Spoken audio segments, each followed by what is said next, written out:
Praise the Lord. Praise the Lord. ప్రభు అయిన యేసు క్రీస్తు ప్రశస్త నామములో మీ అందరికీ హోసన్నా మినిస్ట్రీస్ తరపున హృదయపూర్వకమైన వందనాలు తెలియపరుస్తున్నాను. In the precious name of our Lord Jesus Christ, I offer my heartfelt greetings to you all on behalf of Hosanna Ministries. ఈ పూట పరిశుద్ధ గ్రంథంలో నుంచి ఒక చక్కటి విషయాన్ని మనం తెలుసుకుందాము. Let us learn a beautiful verse from the Bible today. కీర్తనల గ్రంథంలో 147వ కీర్తన ఆ మొదటి వాక్యాన్ని నేను చదువుతున్నాను. In chapter 147 of the book of Psalms, I'm reading the first verse. యెహోవాను స్తుతించుడి, యెహోవాను స్తుతించుడి, మన దేవునికి స్తోత్రగానము చేయుట మంచిది. Praise the Lord. How good it is to sing praises to our God. ప్రియులారా, ఈ వాక్య భాగంలో మన దేవునికి స్తోత్రగానం చేయటం మంచిది అనే విషయాన్ని కాసేపు మనం ధ్యానించినప్పుడు, Dear ones, when we reflect on this verse, that praising our God is good. ఎందుకు ఆయనను మనం స్తుతించాలి అనేది మనం తెలుసుకోవాలి. We must know the reason why we should praise Him. స్తుతించుడి అని వ్రాయబడి ఉంది. It is written to praise the Lord. స్తుతించండి అని ఎవరో మనతో చెప్పారు Someone has told us to praise the Lord. అని మనం స్తుతించడం కాదు. It's not about praising because of these reasons. మనం చేసే పని మీద మనకు ఒక అవగాహన ఉండాలి. We must have an understanding of what we are doing. ఆయనను స్తుతించుడి అంటే ఎందుకు స్తుతించాలి అని తెలుసుకొని స్తుతిస్తే, If we praise Him after understanding why should we praise Him, అది రమ్యముగా ఉంటుంది, హృదయపూర్వకమైనదిగా ఉంటుంది, దేవునికి ప్రీతికరమైనదిగా కూడా ఉంటుంది. it'll be beautiful, it'll be heartfelt, and it'll be pleasing to God. చూడండి, ఆయనను ఎందుకు స్తుతించాలి అని అంటే ఒక 3 విషయాల్ని నేను మీకు పరిశుద్ధ గ్రంథంలో మీకు చూపిస్తాను. See, I'll present 3 things before you from the Bible of why should we praise Him. ఒకసారి అబ్రహాముని దేవుడు దర్శించాడు. One day, God appeared to Abraham. అబ్రహాముకి ఒక పరీక్ష అని చెప్పుకోవాలి. ఆ రోజు దేవుడు అబ్రహాముతో మాట్లాడిన మాటలు. It must be said that it was a test for Abraham, the words that God spoke to him that day. ఏం చెప్పాడు దేవుడు? What did God say? నీవు అమితముగా ప్రేమించుచున్న నీ ఒక్కగానొక్క కుమారుణ్ణి నేను చూపించు పర్వతం మీద బలి అర్పించాలని చెప్పాడు.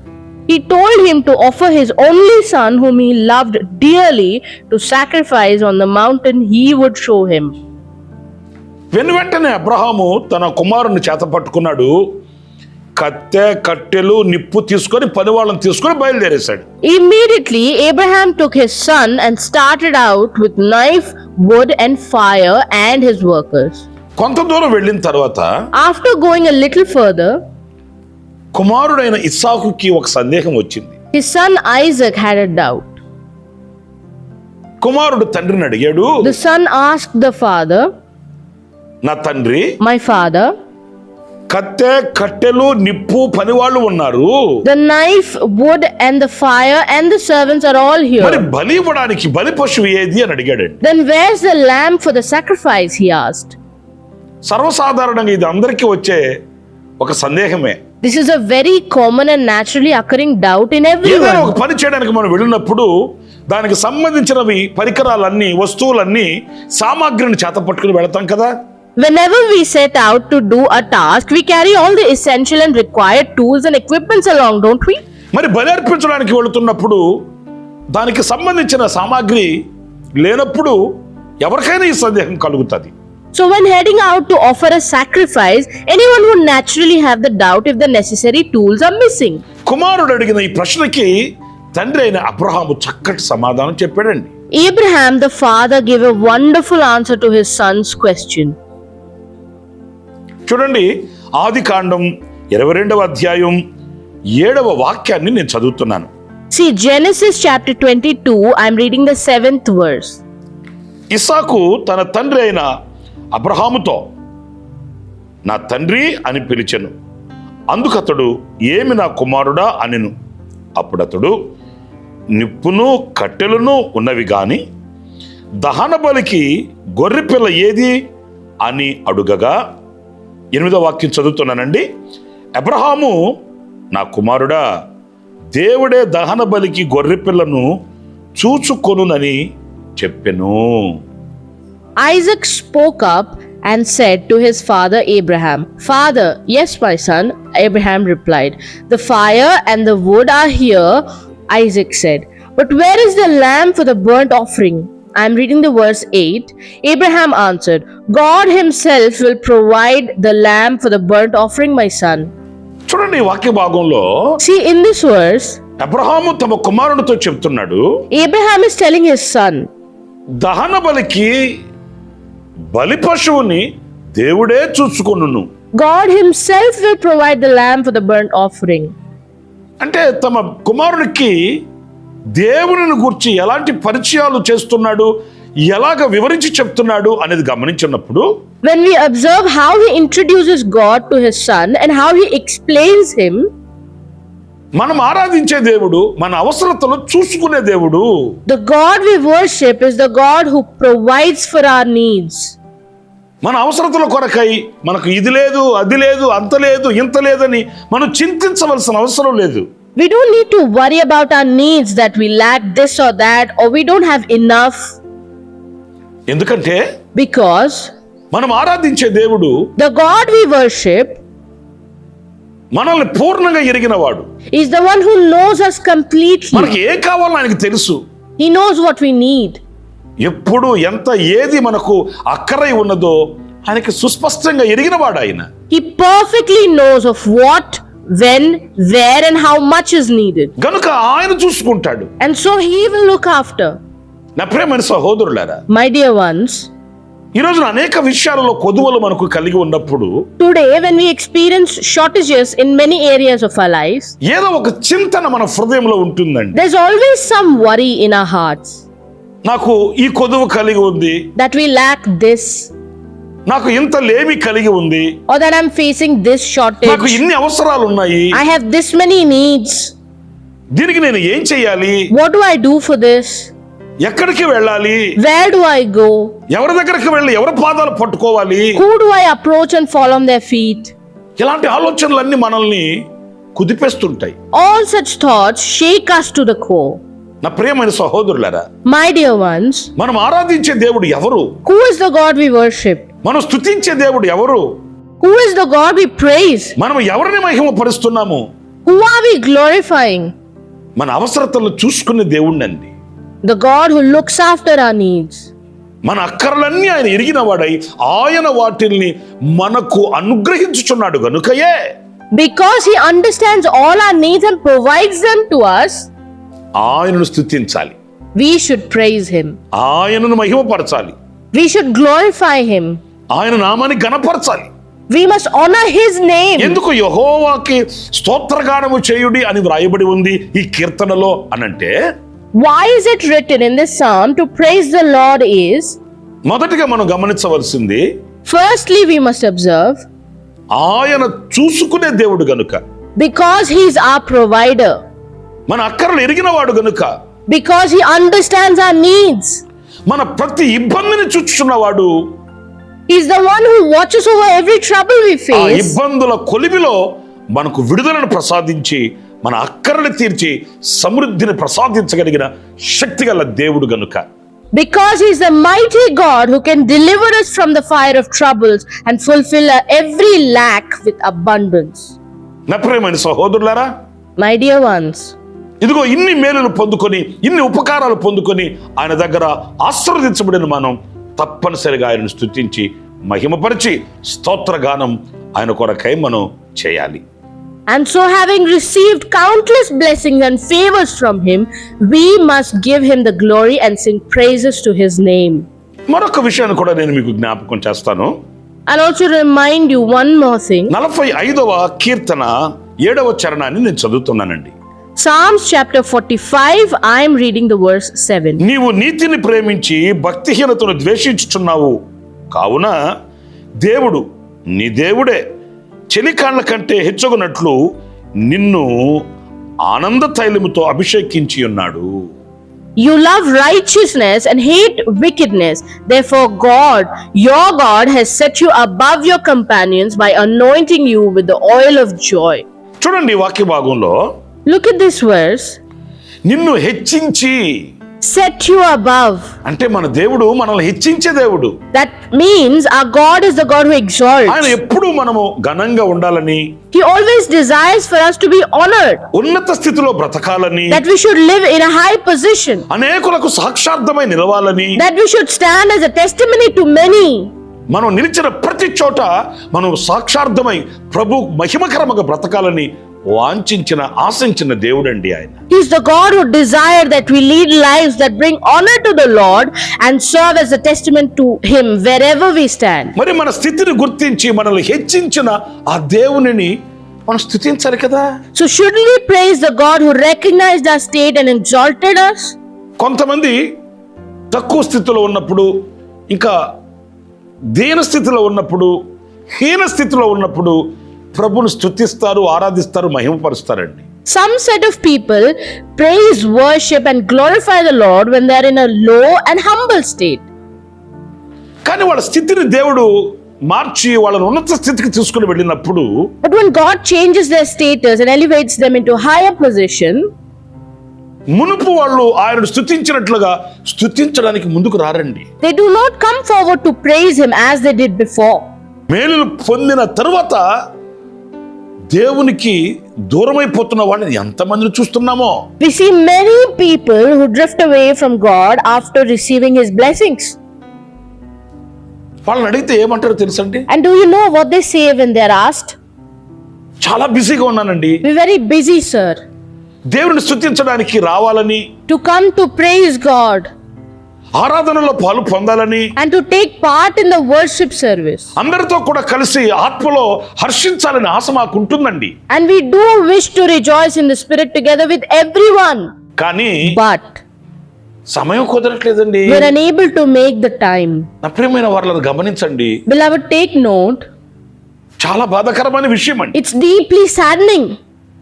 లేనప్పుడు ఒక విధంగాను, కలిగి ఉన్నప్పుడు మరొక విధంగా కనబడడం చాలా ప్రమాదకరం అండి. It's extremely dangerous to be one way when you have nothing and another way when you have everything. దేవుడు మనల్ని హెచ్చించేవాడు గనుక, Because God exalts us, మనము ఆయనకు స్తోత్ర గీతం పాడాలి, we must sing praise to Him. ఆయన స్తుతించాలి. We must praise Him. మన శక్తి చేత, బలము చేత, ధనము చేత కాదు మనం ఈ స్థితిలో నిలిచింది. It's not by our own power, strength or wealth that we are where we are today. ఏదో సామర్థ్యత, ఎవరి వలననో మనకు సామర్థ్యత కలిగితే కాదు ఈరోజు మనం రాణించగలిగేది. It's not by our skill or anyone else's skill that we are able to excel today. దేవుడు మనల్ని హెచ్చించి God exalted us. ఈ రోజున ఈ ఉన్నత స్థితిలో ప్రభు మనల్ని ఉంచబట్టి, And because He has placed us in this position today, ఈ ఆశీర్వాదకరమైన బ్రతుకును మనం బ్రతుకుతున్నామండి. we are living this blessed life. కనుక నా ప్రియమైన సహోదరులారా, And so, my dear ones, మన చెలికాళ్ల కంటేను, more than our companions, మన సహోదరుల కంటేను, more than our brothers, మన తోటి వారందరికంటే కూడా more than all those around us, దేవుడు మనల్ని హెచ్చుగా ఉంచే దేవుడు కనుక because God lifts us high above all of them, ఆయనను మనం స్తుతించాలి, we must praise Him. ఆయనను మనం మహిమపరచాలి. We must glorify Him. మీకు ఇంకొక విషయం కూడా మీకు జ్ఞాపకం చేస్తాను. I'll remind you one more thing. 147వ Keerthana Psalms chapter 147. 3వ వాక్యాన్ని నేను చదువుతున్నాను. I'm reading the verse 3. గుండె చెదిరిన వారిని ఆయన బాగు చేయువాడు, వారి గాయములు కట్టువాడు. He heals the brokenhearted and binds up their wounds. ఈ వాక్య భాగంలో మనం గమనించినప్పుడు, Looking at this portion of the scripture, గాయములు కట్టువాడు, the one who binds up the wounds బాగు చేయువాడు, and the one who heals, ఏది చెదరిన హృదయాన్ని, చెదరిన గుండెను. specifically the brokenhearted. ఇప్పుడు ఆలోచించండి, Beloved, think about it. చెదరిన హృదయాన్ని లేకపోతే గాయాన్ని ఎవరు కట్టగలుగుతారు? Who can ever bind a broken heart or a wound? హృదయాన్ని తెలుసుకోగలిగిన వ్యక్తులు ఎవరున్నారు? Who can ever understand the heart? మనిషి మనస్సును ఎరగగలిగిన మనిషి ఎవరున్నారండి? Is there any human who can understand a person's heart? నా ప్రియమైన సహోదరులారా, My dear ones, ఇదిగో ఈ రోజున నేను ప్రకటిస్తున్న నా ప్రభు అయిన యేసుక్రీస్తు ఎవరు? who is the Lord Jesus Christ whom I proclaim today? ఆయనని అంతరంగా ఎరిగినవాడు. He is the one who knows the innermost thoughts of your heart. నీ క్షోభను ఎరిగినవాడు. He is well aware of your suffering. నీ కన్నీళ్లకు కారణం తెలుసుకున్నవాడు. He knows the cause of your tears. ఆయనకు మరుగై ఉన్నది ఏది కూడా లేదండి. There is nothing hidden from him. ఆయనకు చాటైన చోటే కానరాదండి. There is no place hidden from him. ఆయన సమస్తం ఎరిగినవాడు. He is the one who knows everything. సమస్తము చేయగలిగినవాడు. He is capable of doing everything. సర్వాంతర్వ్యామి. He is omnipresent. మరి ఈ రోజున ఆ హృదయంలో ఉన్న వేదనను గుర్తించి ఆ గాయములను కట్టి గుండెను బాగు చేయగలిగిన దేవుడిని ఎందుకు స్తుతించలేకపోతున్నాము? Why then do we fail to praise the God who identifies the agony in our hearts and is able to bind the wounds and heal the broken heart? మనకున్న ఆప్తులైన వాళ్ళు, Our loved ones, ఆత్మీయులైన వాళ్ళు, our spiritual brothers and sisters, స్నేహితులు, శ్రేయోభిలాషులు, friends and well-wishers, కొంతవరకు మనకు సహాయం చేయొచ్చండి. they may help us to an extent. ఏదో వాళ్ళకి తగినంత సహాయం చేసి ఆదరించవచ్చండి. They may help and comfort us as much as they can. కానీ హృదయాన్ని ఎరిగి హృదయంలో ఉన్న ఆ బాధను గుర్తించి బాగు చేయగలిగిన శక్తి కలిగిన సామర్థ్యత కలిగిన వ్యక్తులు లోకంలో ఎవరు కూడా లేరండి. But there's no one in the world who has the power and ability to know the heart, recognize its pain and heal it. విరిగిన హృదయంతో, With a broken and crushed heart, పశ్చాత్తాపమైన మనసుతో, with a remorseful heart, ఎవరు ఆయన సన్నిధికి వెళ్ళి మొరపెట్టుకుంటారో, whoever pleads in his presence, ఎవరు ఆయన సన్నిధిలో కన్నీళ్లు కార్చుతారో, whoever weeps in his presence, వారిని నిశ్చయముగా ఆయన కనికరిస్తాడు. he will undoubtedly have mercy on them. వాళ్ళ కన్నీళ్లను శాశ్వతంగా తుడిచి వేస్తాడు. He will permanently wipe out their tears. వారు గుండెల్లో ఉన్న వేదనను గుర్తించి విడిపించి రక్షించి స్వస్థతనిచ్చి క్షేమస్థితిలో వారిని సాక్షిగా నిలబెట్టుటకు నమ్మదగిన దేవుడు ఒకే ఒక్కడు, ఆయన పేరే నజరేయుడైన యేసు. The only faithful God who can recognize the agony in their hearts, deliver them, save them, heal them, and lead them to stand as a witness in the state of well-being is the only Jesus of Nazareth. అందుకే ఆయనను స్తుతించాలి. That is why we should praise him. అందుకే ఆయనను ఆరాధించాలి. That is why we should worship him. అందుకే ఆయనకు స్తోత్ర గీతం పాడాలి. That's exactly why we should sing praise to him. నా ప్రియమైన సహోదరులారా, నేను 3 విషయాలు మీతో చెప్తూ వచ్చాను. My dear ones, I've presented 3 things before you. ఎందుకు ఆయనకి స్తోత్ర గీతం పాడాలి అని అనుకుంటే, Why should we sing praise to him? ఆయన మన సమస్తమును చూచుకునే దేవుడు. He's the God who provides for all our needs. రెండవది, ఆయన హెచ్చించు దేవుడు. Secondly, he's the God who exalts. మూడవది, చెదరిన హృదయాన్ని బాగు చేయు దేవుడు. Thirdly, he's the God who mends the broken heart. ఇంకొక విషయం కూడా నేను మీకు జ్ఞాపకం చేస్తాను. I'll also remind you one more thing. జెఫన్యా గ్రంథం Zephaniah 3వ అధ్యాయం chapter 3. 17వ వాక్యం నేను చదువుతున్నానండి. I'm reading the verse 17. నీ దేవుడైన యెహోవా నీ మధ్య ఉన్నాడు, ఆయన శక్తివంతుడు, ఆయన మిమ్మును రక్షించును. The Lord your God is with you, the mighty warrior who saves. చూడండి ఈ వాక్య భాగంలో, See in this verse, నీ దేవుడైన యెహోవా మీ మధ్య ఉన్నాడు అంటే మన మధ్యలో నివసించువాడు ఆయన. the Lord your God is with you, which means he lives between us. దేవుడు మనుషులతో నివాసం చేయడం ఏంటి? How can God reside with human beings? సర్వశక్తి కలిగిన దేవుడు మన మధ్యకు వచ్చి మన మధ్యలో ఉండడం ఏంటి? How is it that the Almighty God comes and lives amidst us? ఇక్కడే మనకు అర్థమవుతుంది This is where we మనల్ని understand ఎంత ప్రేమించాడు ఆయనని, how much he loved us, మన మీద ఎంత మమకారం కలిగి ఉన్నాడు అనేది. how much affection he has for us. వేలాది దూతల మధ్య స్తుతించబడుచు ఉన్న దేవుడు, The God who's being worshipped by thousands of angels, సమీపింపరాని తేజస్సులో వసించుచున్న దేవుడు, the God who resides in the glory beyond reach, వేలాది దూతగణములతో ఆరాధించబడుతున్న పరిశుద్ధుడు, the Holy One who's being praised by thousands of angels, మన మధ్యకు దిగి వచ్చి మన మధ్య నివసించడం ఏంటండి? What does it mean for him to come down to us and live among us? ఆయన తమ మహిమని విడిచాడు. He left his glory behind. తండ్రితో కూడా ఉండుట విడిచిపెట్టకూడని భాగ్యమని ఎంచుకొనక దిగి వచ్చాడు. Not regarding his position with the Father as something to be held on to, he came down to us. ఆయన మన మధ్యలో నివసించే మనతో కూడా ఆయన ఆత్మస్వరూపిగా సంచరించుచున్నాడు గనుక, Because he lives with us and walks with us through spirit. ఆయనను ఎంత స్తుతించాలనో, How much we should praise him. ఆయనను ఎంత మహిమపరచాలనో. How much we should glorify him. నా ప్రియమైన సహోదరులరా, My dear ones, ఆయన మన ఇంట ఉండాలని, that he should live in our homes, ఆయన మన వెంట రావాలని, that he should accompany us, ఆయన మనలోనే ఉండిపోవాలని and that he should remain with us and within us. మనం ఆశించాలి, కోరుకోవాలి. We must hope and desire for it. ఆశించడం, కోరుకోవడం మాత్రమే కాదు, Not just hoping and desiring. ఆయనకి స్తుతి సింహాసనాన్ని వేసి మనం ఆయన ఆహ్వానించుకోవాలి. We must build a throne of worship and welcome him. ఆశిద్దామా? Shall we hope for it? అలాగైతే ప్రార్థిద్దాం. If so, let's pray. యెహోవాను స్తుతించుడి, ఆయనకి స్తోత్ర గీతం పాడుడి అనడంలో కారణం ఏంటంటే, ఆయన చూసుకునే దేవుడు, ఆయన హెచ్చించే దేవుడు, ఆయన బాగు చేయు దేవుడు, ఆయన మన మధ్యలో నివాసము చేయు దేవుడు గనుక ఆయన స్తుతించాలి. స్తుతించి ఆరాధించి మన మధ్యకు ఆహ్వానించి ఆయనకు స్తుతి సింహాసనాన్ని స్థాపిద్దాం. ఆయనతో అడుగులు వేస్తూ ఆశీర్వాదాలు పొందుకుందాం. The reason why we are told to praise him and sing songs of praise is that he is the God who exalts, he is the God who heals, he is the God who resides amongst us, and so we must praise him. Let us praise and welcome him, establishing for him a throne of praise. Let us walk in his footsteps and receive his blessings. ప్రార్థన. Prayer. ప్రేమ కలిగిన తండ్రి, ఆశ్చర్యకరుడైన యేసయ్యా నీకు స్తోత్ర. O loving Father, O wonderful Jesus, praise to you.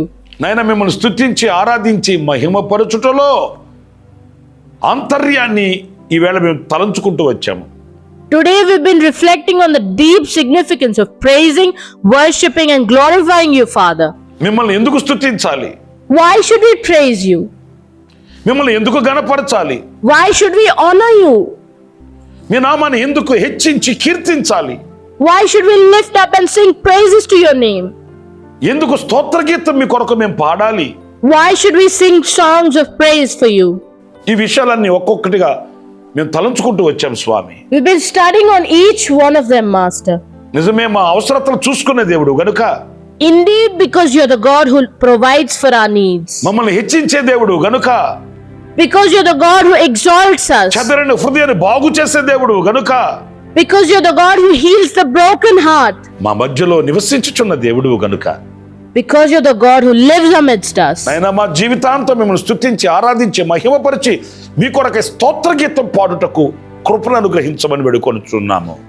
Father, I seek your grace to praise you, glorify you and worship your name for as long as I live. మీ ఉపకారములను మరిచిన వారముగా కాకుండా, Not as those who forget your favors, me మేలులను తలంచుకుంటూ remembering your favors. మీ నామాన్ని గణపరిచే వారముగా ఉండుటకు సహాయం చేయమని, Help us to be those who honor your name. మా స్తుతి సింహాసనమందు ఆశీనుడవై Please be seated upon the throne of our praise మీరు మాలోనూ ఉండి నడిపించమని, and lead us by staying with us and within us, మమ్మల్ని మీ చేతులకు అప్పగించుకుంటూ submitting ourselves to your hands. యేసు నామములో ప్రార్థించి వేడుకొనుచున్నాము తండ్రి. In Jesus' name we pray. Amen. Amen. ఆమేన్. ప్రభు అయిన యేసుక్రీస్తు నామములో మరొకసారి హోసన్నా మినిస్ట్రీస్ తరపున మీ అందరికీ హృదయపూర్వకమైన వందనాలు. In the name of Lord Jesus Christ, I once again offer my heartfelt greetings on behalf of Hosanna Ministries. దేవుడు మిమ్మల్ని ఆశీర్వదించి దీవించునుగాక.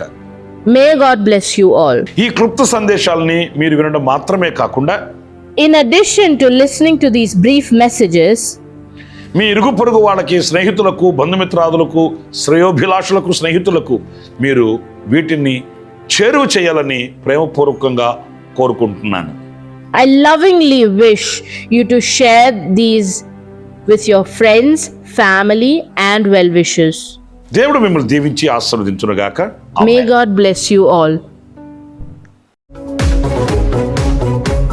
For For daily Word of Grace messages and for more spiritual messages, please subscribe to our YouTube channel, Pastor Ramesh, Hosanna Ministries.